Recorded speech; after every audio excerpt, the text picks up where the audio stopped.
Good evening. Welcome to Living Room Talk, some thoughts on issues and events that you might be thinking about too.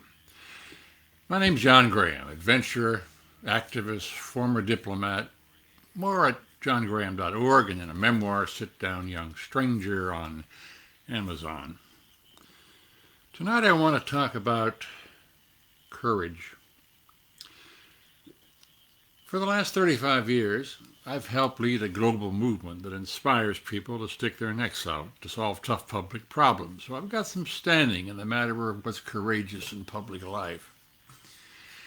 Let's look at a woman many people say in the last few weeks is courageous, and they cite her for her courage. Of course, I'm talking about Liz Cheney, the far-right congresswoman from Wyoming, the daughter of Dick Cheney, the former vice president and architect of the Iraq War, a pro-corporate, small government warrior who was pleased to be known as the Darth Vader of American politics.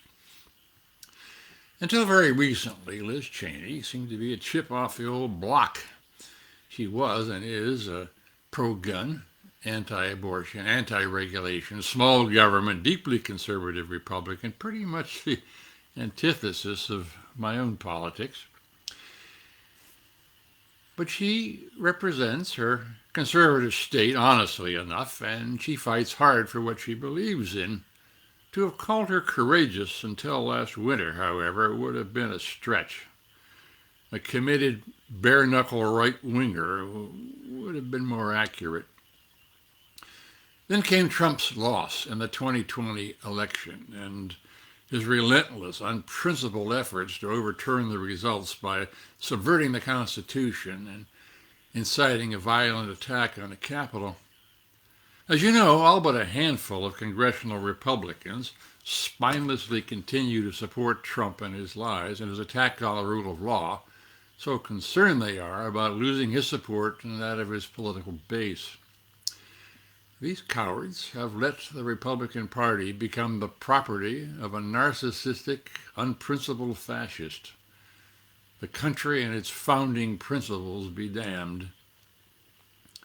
But then, up pops Liz Cheney, calling out Trump and his false narrative about the election, condemning him for his role in fomenting the January 6th Capitol insurrection, voting for his impeachment, and expressing a passionate allegiance to the rule of law and to democracy.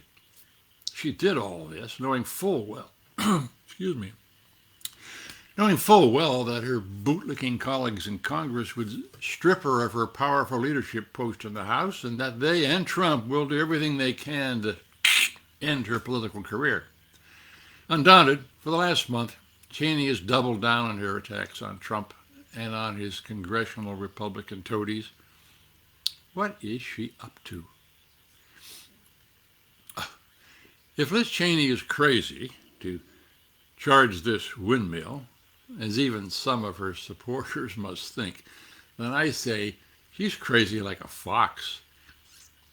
Congressional Republicans played right into her hands when they took away her formal post within the party. They're playing checkers. She's playing 3D chess. The Republican House leadership may have tossed her out of their inner circle, but they could do nothing to silence her. And in fact, in making her such a public figure, they've greatly boosted her capacity to divide the party and hijack news cycles. They've magnified her threat to undercut any Republican efforts to put forth a cohesive and effective political program based on anything more than slavish obedience to a defeated leader who not only didn't win the White House, but also cost them control of the House and the Senate. That's just on Capitol Hill. The ouster of Cheney from her leadership post gave her precisely the megaphone she needs to take her beyond being her father's daughter. Now she's a national figure, and with far more impact in taking her case against Trumpism to the country. The Trump toadies who now control the Republican caucus in Congress have got to be terrified that Cheney's loud stance against the embarrassing cowardice of her fellow Republicans will help Democrats tar any Trump acolyte they run against with ties to a despot who tried to steal an election. Cheney's goal? Well, it's complicated. She says she's acting to protect democracy and the rule of law, and I, for one, believe her. But it doesn't take a political genius to also see that being such a loud voice for the growing number of conservatives who oppose Trump and can put Cheney into the leadership of the movement, a movement that could well break the Trump fever before 2024. The risk she's taking now could be the stroke of genius that gets her the Republican nomination for president. Crazy like a fox. Cheney's bold move has already further inspired other Republicans opposing the Trump extremists. A week ago, for example, 250 former Republican governors, members of Congress, cabinet officials, and senior administration officials, along with strategists and grassroots leaders, issued their own Declaration of Independence with an explicit threat to leave the party, start a new one, if the GOP does not abandon its fealty to Donald Trump and his lies. Sure, it's just words right now, and mostly by people out of power, but it links up with other never-Trump efforts like the Lincoln Project, and now they've got Liz Cheney as a savvy, tough, and inspirational avatar and potential leader. Can it work? There are many American conservatives, I think, who believe in both democracy and a conservative agenda. Less regulation, more restraints on abortion, fewer gun restrictions, tight border security, strong support for police departments and churches. These Americans no longer have a home. And Liz Cheney and her allies could provide them with one through a renewed version of the Republican Party without Trump, or even a third party based on traditional conservative goals. We won't have to wait long to measure their impact. The midterm elections are only 18 months away. Trump's hold on the Republican Party will be tested first with the Republican primaries next spring, and then in the general elections for House and Senate seats in November. Going back to Liz Cheney, the catalyst for much of this. Is she some icon of courage, some Joan of Arc? Or is she a master political manipulator, or both? My experience is that the courage of real heroes is often brought forth by a specific, usually painful, event or challenge.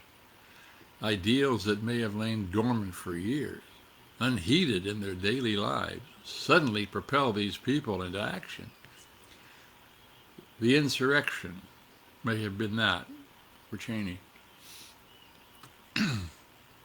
Excuse me. I also find that the courageous people most likely to achieve their goals are fueled not just by their passion for an ideal. They've also spent considerable time and effort gaining and practicing the skills that'll increase their odds of success. Cheney's grown up in D.C. politics. She's worked her way to a high position in the party. She's learned how to get votes and work the halls. So she's got some chops. And finally, courageous people don't have to be saints or geniuses. They may take courageous actions after decades of being no better than mediocre. And then suddenly, like the 17-year cicadas, it is their place, their time, their opportunity, and they emerge, rising to the occasion, taking their place in history. Liz Cheney sees her moment. I would personally shudder to think of her arch-conservative views charting the course for this country, and I would shudder even more if she became president. But for now, Liz Cheney is my hero. If you doubt the importance of all of this, House voting records show that for 4 years, Liz Cheney aligned her House votes with Donald Trump 95% of the time. The opportunists who replaced her in Republican leadership in Congress voted with Trump only 55% of the time, but has since become a fervent Trump acolyte. The point could not be clearer. Policies no longer matter to today's Republican Party. The only thing that matters is allegiance to Donald Trump. The Republicans are no longer a political party. They are a cult. Thanks for watching. I welcome your comments. Please share this message widely. Thanks.